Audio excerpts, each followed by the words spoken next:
హల్లెలూయా. ఎంతమంది సంతోషంగా ఉన్నారు? మనం పెళ్ళికి వచ్చావా దీనికి వచ్చావా? పెళ్ళికి వచ్చా అందరూ పెళ్ళికి వచ్చారా? హల్లెలూయా. అందరూ పెళ్ళికి వచ్చారా? పెళ్ళికి వస్తే కొత్త బట్టలు వేసుకున్నారు, మంచిగా అలంకరించుకున్న సంతోషం ఏదండి హృదయంలో? హల్లెలూయా చెప్దామా? హల్లెలూయా, హల్లెలూయా. ఈ అవకాశం ఇచ్చిన దేవుడికి వందనాలు. అలాగే సంఘం వివాహం చేస్తున్న పెద్దలకు కూడా హృదయపూర్వక వందనాలు. ఈ అవకాశం ఇచ్చిన సేవకులు కూడా వందనాలు. అలాగే నాకన్నా ముందు సహోదరులు ఎంతో చక్కగా దేవుడు వాక్యాన్ని మీ అందరికీ తెలియజేశారు. ఆ సహోదరు కూడా దేవుడి పేరిట వందనాలు చెల్లించుకుంటున్నాను. హ్యాపీ యానివర్సరీ పెళ్లి కూతురు కూడా నా హృదయపూర్వకంగా హ్యాపీ యానివర్సరీ చెప్తున్నారు. హల్లెలూయా, ప్రైజ్ ది లార్డ్. నాకు రాజు ఇంతకు ముందే పరిచయం. ఎలాగ పరిచయం అనుకుంటారంటే, నేను మొన్నటి దినం ఒక సంఘంలో వాక్యం చెప్తున్నప్పుడు వాక్యం చెప్పడానికి వెళ్తే ఆ సంఘంలోకి వచ్చి లాస్ట్ చివరిలో కూర్చున్నాడు రాజు. ఎవరా అబ్బాయిని చూస్తే లాస్ట్లో వాక్యం అంతా అయిపోయిన తర్వాత ప్రార్థన చేసుకోవడానికి నా ముందుకు వచ్చాడు. ఎవరమ్మంటే అప్పుడు దీవెన చెప్తుంది, అన్నయ్య తిన్నే నేను పెళ్లి చేసుకుంటున్నాను. దీవెన ఎవరో కాదు, దీవెన నేను ఒక సండే స్కూల్ టీచర్ని. దీవెన చిన్న పిల్ల కాంచి నేను తనకి సండే స్కూల్ టీచర్ని. తను మంచిగా వాక్యంలో ఎదుగుతూ, మంచిగా ప్రార్థన చేస్తూ, మంచిగా వాక్యాన్ని ధ్యానిస్తూ, చక్కనైన పాటలు పాడుతూ ఉంటుంది. దేవుడు మంచి కృపనిచ్చాడు ఆ బిడ్డకి. నిజంగా అలాంటి బిడ్డను రాజు చేసుకున్నందుకు నిజంగా రాజు చాలా అదృష్టవంతుడని అంటాను. హల్లెలూయా, హల్లెలూయా. సంతోషంగా ఉన్నారు అందరూ కూడా. ఒక వివాహం అవుతుందట. ఆ వివాహంలో పాస్టర్ గారు అలాగ అంటూ ఉన్నారు, అయ్యా వివాహం అయిపోయింది, ఇక్కడ నుండి మీ ఇద్దరు కూడా పాలు నీళ్ళలా కలిసిపోవాలి అని అన్నాడు దైవ సేవకులు. ఈ మాట వినిన తర్వాత వాక్యం అయిపోయింది. కొంచెం సౌండ్ పెడతారా? సౌండ్ బ్యాకప్ అవుతుంది. Praise the Lord. Very good. పాలు నీళ్ళ కలిసిపోవాలి అని దైవ సేవకుడు చెప్పాడట. చెప్పగానే మరుసటి రోజు పెళ్లి కొడుకు తిన్నంగా సేవకుడు ఇంటికి వెళ్ళారట. వెళ్ళేసి అంటున్నాడు, పాస్టర్ గారు నిన్న పాలు నీళ్ళ కలిసిపోవాలన్నారు కదా, మా ఇద్దరిలో పాలు ఎవరు నీళ్ళెవరు అడిగాడట. ఎవరు? పెళ్లి కొడుకు. అప్పుడే ఇద్దరి మధ్య ఘర్షణ స్టార్ట్ అయిపోయింది. మా ఇద్దరిలో పాలు ఎవరండి నీళ్ళెవరని అంటూ ఉన్నాడట. ఇలాగ కొన్నిసార్లు వివాహ బంధంలో దేవుడు జతపరిచిన వివాహాన్ని మనుషులు వేరుపరచకూడదు కనుక మనం ఇద్దరు పాలు ఎవరైనా నీళ్ళెవరైనా ఇద్దరు ఎలా ఉండాలి? కలిసిపోవాలట. Praise the lord. హల్లెలూయా. ఒక వ్యక్తి అట లాయర్ దగ్గరికి వెళ్ళాడట. లాయర్ గారు నాకు విడాకులు కావాలని అన్నాడట. విడాకులు కావాలని అంటే లాయర్ గారు అన్నారు, ఎందుకు నాన్న నీకు విడాకులు, నీ ప్రాబ్లం ఏంటి చెప్పు అని అడిగాడట. ఏమి లేదు లాయర్ గారు, నాకు చాలా సమస్య ఉంది నా భార్యతో. పెళ్ళైన కానించి నా భార్య నాతో బట్టలు ఉతికించేస్తుందండి అన్నాడట. బట్టలు ఉతికించేస్తుందా? ఇంకేం చేస్తుంది బాబు అని అంటే, ఇంకేం లేదు పాస్టర్ గారు, అంటులు కూడా నాతోనే తోమిస్తుంది అయ్యా నా భార్య అన్నాడట. బట్టలు నాతో ఉతికించేస్తుంది, అంటులు నాతోనే తోమిస్తుంది, లాస్ట్కి పాస్టర్ గారు ఉల్లిపాయలు కూడా నాతోనే కట్ చేయించుస్తుందండి అన్నట. అప్పుడు లాయర్ గారు అన్నారు, నాయన ఏమీ లేదు, ఎప్పుడైనా ఉల్లిపాయలు నువ్వు కట్ చేయాలనుకుంటే ఫ్రిడ్జ్లో ఒక 5 నిమిషాలు పెట్టి మళ్ళీ తీస్తే అవి కట్ చేసినప్పుడు నీకు ఏడుపు రాదు నన్న అన్నాడట. అవునా అని అన్నాడట. రెండవది ఏమీ లేదు నాన్న, నువ్వు అంటులు తోముతావు కదా, అప్పుడు నీళ్ళు అంటుల మీద అల్లగల జల్లే మురికి ఏం కాంటూ వదిలేస్తుంది అని అన్నాడట. మూడవదిగా నువ్వు బట్టలు ఉతుకున్నప్పుడు సరపులో బాగా నానబెట్టే ఆ మురికి ఆటోమేటిక్గా వదిలేద్ది అని అన్నట. ఇప్పుడు ఈ వ్యక్తి అంటాడు, లాయర్ గారు ఇంకా ఆపండి, నాకు అర్థమైపోయింది, ఎందుకంటే మీరు కూడా సేమ్ బ్యాచ్ అని అర్థమైపోయింది కనుక నాకు చాలు లాయర్ గారు ఇంకా అనుకొని ఇంటికి వెళ్ళిపోయాడట. హల్లెలూయా. అందుకే వివాహం అనేది అన్ని విషయాల్లో ఘనమైనదనేది ఎబ్రీ పత్రికలో దేవుడు చాలా స్పష్టంగా రాయడం జరిగింది. వివాహము అన్ని విషయంలో ఘనమైనది అని దేవుడు వాక్యం చాలా స్పష్టంగా సెలవిస్తుంది గనుక ఈ ఘనమైన వివాహాన్ని ఘనంగా జరిగించాలని మేమందరం కూడా ఇక్కడికి వచ్చి ఉన్నాం. హల్లెలూయా.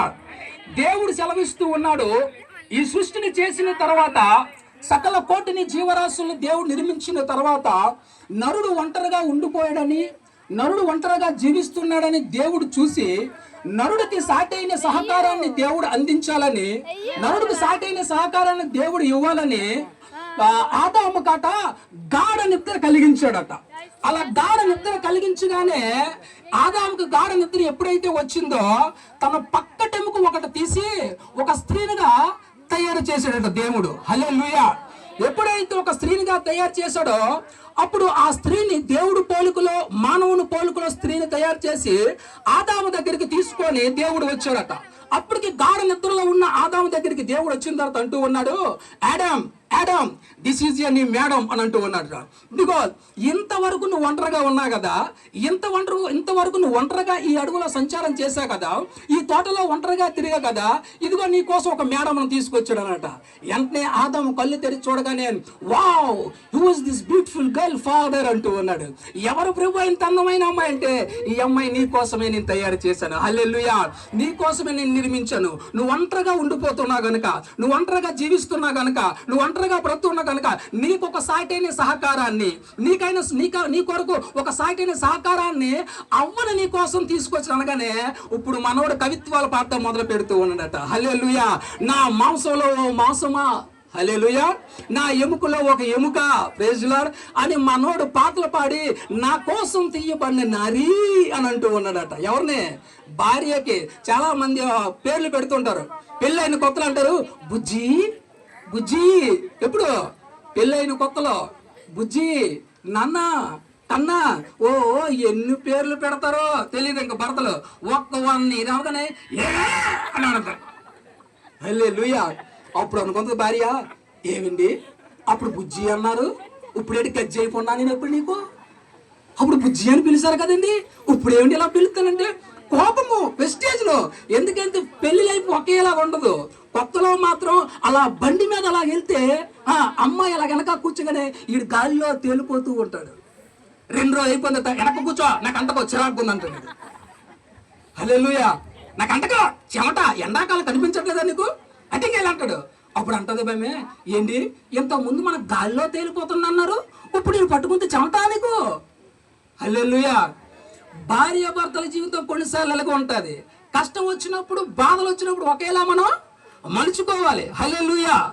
అందుకే దేవుడు అంటున్నాడు, దేవుడు జతపరిచిన దాన్ని మనుషుడు వేరుపరచకూడదు. హల్లెలూయా. ఏ మనుషుడు కూడా వేరుపరచకూడదట. ఇప్పుడు మనందరం ఎక్కడికి వచ్చాం? వివాహానికి వచ్చామని చెప్పండి. వివాహానికి వచ్చామా? ఎక్కడికి వచ్చాం? సినిమాకి వచ్చామా? వివాహానికి అది వచ్చాం. వివాహానికి ఎవరెవరు వచ్చారు మీ అందరూ? మా తమ్ముడు వచ్చారండి, మా అమ్మ వచ్చిందండి, మా నాన్న వచ్చాడండి, కుటుంబం అంతా వచ్చామండి. అయితే వివాహానికి మొదటగా రావాల్సింది దేవుడు. హల్లెలూయా. కానా అనే ఊర్లో వివాహం అయినప్పుడట యేసుక్రీస్తు ప్రభువారు తన శిష్యులు కూడా ఏమయ్యారు? ఆ వివాహానికి పిలువబడ్డారట. హల్లెలూయా. ఆ వివాహానికి పిలువబడినప్పుడట ఆ వివాహంలో దేవుడు ఒక అద్భుతం చేశాడు. అంతవరకు వివాహం అద్భుత రీతిగా కొనసాగుతూ ఉంది. అంతవరకు వివాహంలో తినడానికి అన్ని వస్తువులు మంచిగా ఉన్నా కానీ సడన్ గా ద్రాక్షరసం అయిపోయిందట. ఏమైపోయింది? అంతవరకు యేసుక్రీస్తు ప్రభువు ఒక్క అద్భుతం కూడా ఆ ప్రాంతంలో చేయలేదు. యేసుక్రీస్తు ప్రభువారు ఒక్క మాత్కార్యం కూడా ప్రాంతంలో చేయలేదు. అంతవరకు కూడా ఏ రోగును కూడా ముట్టలేదు. అంతవరకు ఏ అద్భుతం కూడా యేసు ప్రభు చేయలేదు. కానీ మొదటగా కానా అనే విందులో దేవుడట అయిపోతున్న ద్రాక్షరసాన్ని మళ్ళీ తిరిగి రప్పించాడట. హల్లెలూయా. ఏ వివాహం అయితే జరుగుతుందో ద్రాక్షరసం అయిపోగానే ఆ వివాహం యొక్క యజమానుడు బాధపడుతున్నాడు. అయ్యో గుట్టలుగా ప్రజలు వస్తూ ఉన్నారే, గుట్టలుగా ప్రజలకు చెప్పేస్తున్నానే, అయితే ద్రాక్షరసం అయిపోయింది, ఎవరైనా నిందిస్తారేమో, ఎవరైనా చీ అంటారేమో, ఏ ఆహారం నువ్వు పెట్టావయ్యా, ఎలాంటి భోజనం పెట్టావయ్యా అని నోటుకొచ్చిన మాటలు మాట్లాడతారేమో అని ఆయన భయపడిపోతూ ఉన్నాడు. అయితే నువ్వు వివాహానికి పిలిచింది రాజకీయ వ్యక్తులు కాదు, హల్లెలూయా, సినిమా యాక్టర్లు కాదు, కానీ సాక్షాత్తము నా యేసయ్యని నువ్వు వివాహానికి పిలిచావు. హల్లెలూయా. యేసయ్య నీతో ఉంటే, యేసయ్య నీ వివాహంలో ఉంటే, యేసయ్య వివాహంలో ఉంటే నీ జీవితం భాగ్యము, వచ్చిన వారందరికి సంతోషము. హల్లెలూయా. అయితే భార్య భర్తలో ఒక 2 విషయాల్లో జాగ్రత్తగా ఉండాలి. మీ ఇద్దరు చాలా జాగ్రత్తగా వినాలి. హల్లెలూయా. భార్య భర్తలు ఒక 2 విషయాల్లో జాగ్రత్తగా ఉండాలి.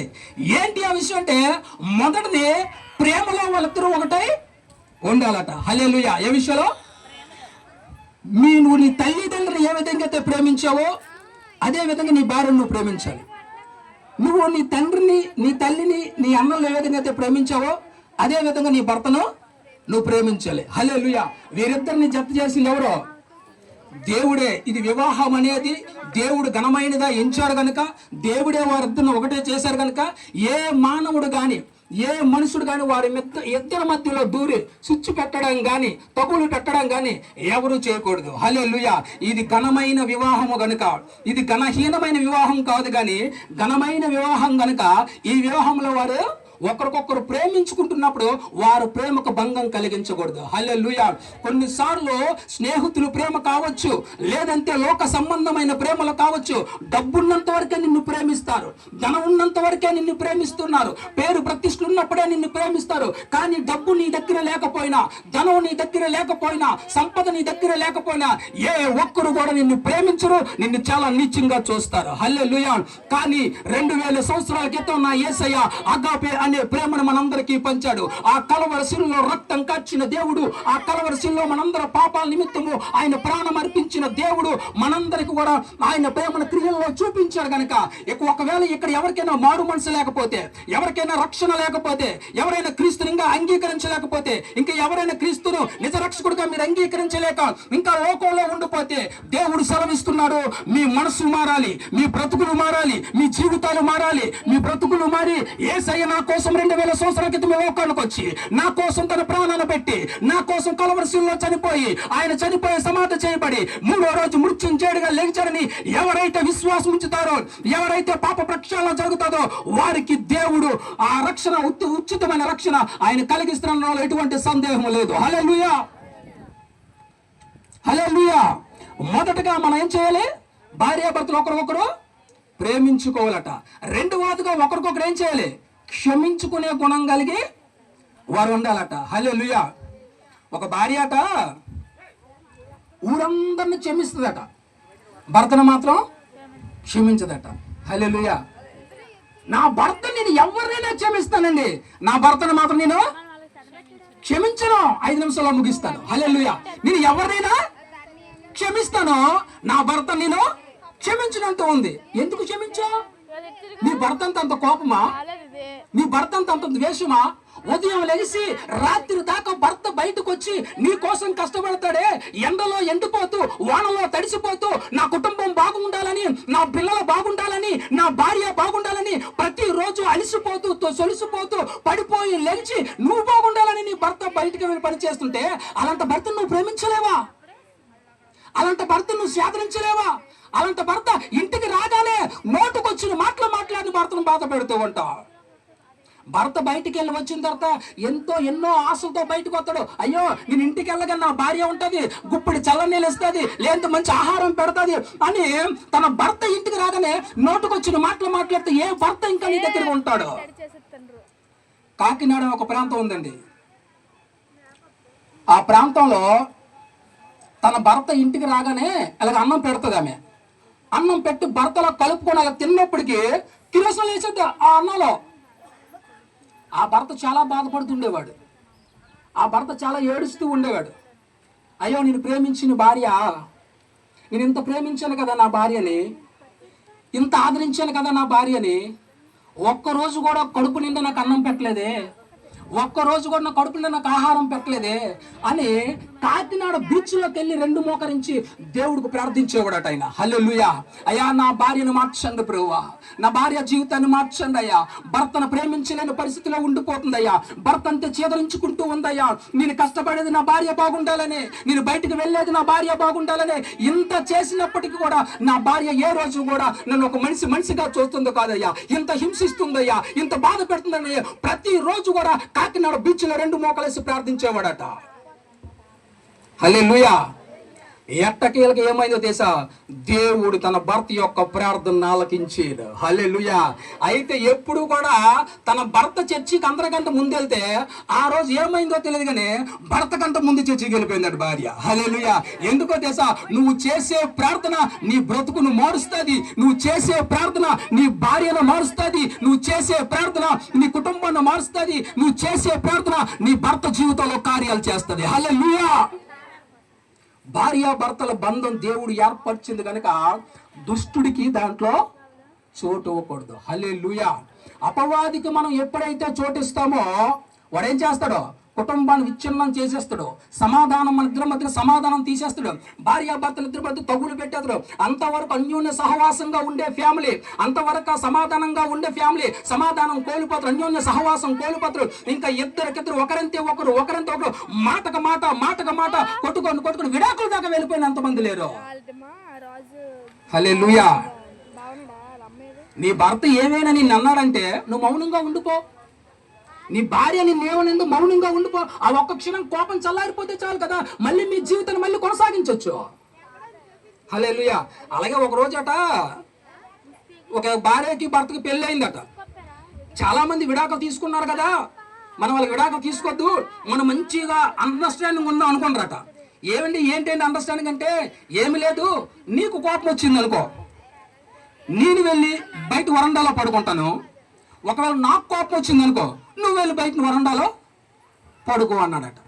భార్య అన్నది అబ్బాయి చాలా బాగుందండి, ఎందుకంటే చాలా మంది విడాకులు తీసుకుంటున్నారు, కొట్టుకుంటున్నారు కదా, ఇలాగైతే మన ఇద్దరు మంచిగా ఉండొచ్చండి, అండర్స్టాండింగ్గా ఉండొచ్చండి అనుకుందట. అలాగే ఎన్ని సంవత్సరాలు జరిగింది? 25 సంవత్సరాలు పడుకుంటాట అలాగ వెళ్ళి. అంటే ఒకరోజు కూడా ఇద్దరికి అండర్స్టాండింగ్ లేదు. ప్రతిరోజు కొట్టుకోవడమే, ప్రతిరోజు తిట్టుకోవడమే. 25 years ప్రతిరోజు బాలకానే ఇద్దరికి ఎవరికొకరికి. హల్లెలూయా. ఏ రోజు కూడా వాళ్ళు కలిసిమెలిసి ఉండే పరిస్థితులు లేవు. Praise lord. హల్లెలూయా. అయితే చాలా జాగ్రత్తగా వినండి. ఇప్పుడు భార్య ఎక్కడ ఉండాలి అనే విషయాన్ని మనం గమనించుకున్నట్లయితే, భర్త ఏ స్థలం మంది ఉంటాడో భార్య కూడా అక్కడే ఉండాలి. హల్లెలూయా. నీ భర్త ఎక్కడ ఉంటాడో నువ్వు కూడా అక్కడ ఉండాలి. ఏంటి మా ఇంటికి వెళ్ళిపోతుంది అనకూడదు నువ్వు. అర్థమైందా? నీ భర్త కష్టాల్లో నువ్వు ఉండాలి, ఇబ్బందుల్లో నువ్వు ఉండాలి, కన్నీరు కాచినప్పుడు ఓదార్చే భార్య నువ్వు ఉండాలి. ఎందుకంటే తన తల్లిని తండ్రిని అందరూ విడిచిపెట్టి నిన్ను ప్రేమిస్తున్నాడు కనుక, నిన్ను హత్తుకుంటున్నాడు కనుక నీ భర్త నువ్వేం చేయాలి? ప్రేమించాలి. Very good. దీవెన వెరీ గుడ్ గర్ల్ అండి. ఎందుకంటే నాకు తెలిసి చిన్నప్పుడు మంచి భక్తి తనకు మాత్రం, మంచిగా చక్కగా పాటలు పాడుతుంది తను. హల్లెలూయా. ఇప్పుడు అబ్రహాం నాట దేవుడు పిలిచినప్పుడట, అబ్రహాం తన దేశాన్ని బంధువుల్ని అందరిని విడిచిపెట్టి బయటకు వచ్చినప్పుడు అబ్రహాంతో ఎవరు రావాలి? తన భార్య రావాలా లేదండి? మరి సారా నువ్వు ఇంట్లో పడుకో, మరి నన్ను దేవుడు పిలిచాడు కదా, నేను అలాగెళ్ళి షికారు తిరిగి వస్తాను అన్నాడా? భార్య తన దేవుడు నన్ను పిలిచాడు పలానా టైంకి, పలానా దేశం వెళ్ళమంటున్నాడు, పలానా ప్రాంతం వెళ్ళమంటున్నాడు, నేను వెళ్తాను అనగానే భార్య ఏమన్నది? ఏమండి నేను నీతో కూడా వస్తాను అన్నది. హల్లెలూయా. భర్త కనుక అతను భార్య ఏం చేసింది? బయలుదేరిందట. హల్లెలూయా. భర్త ఏ స్థలం ఉన్న భార్య కూడా అదే స్థలమందు ఉండాలట. యాకోబు కూడా లాబాను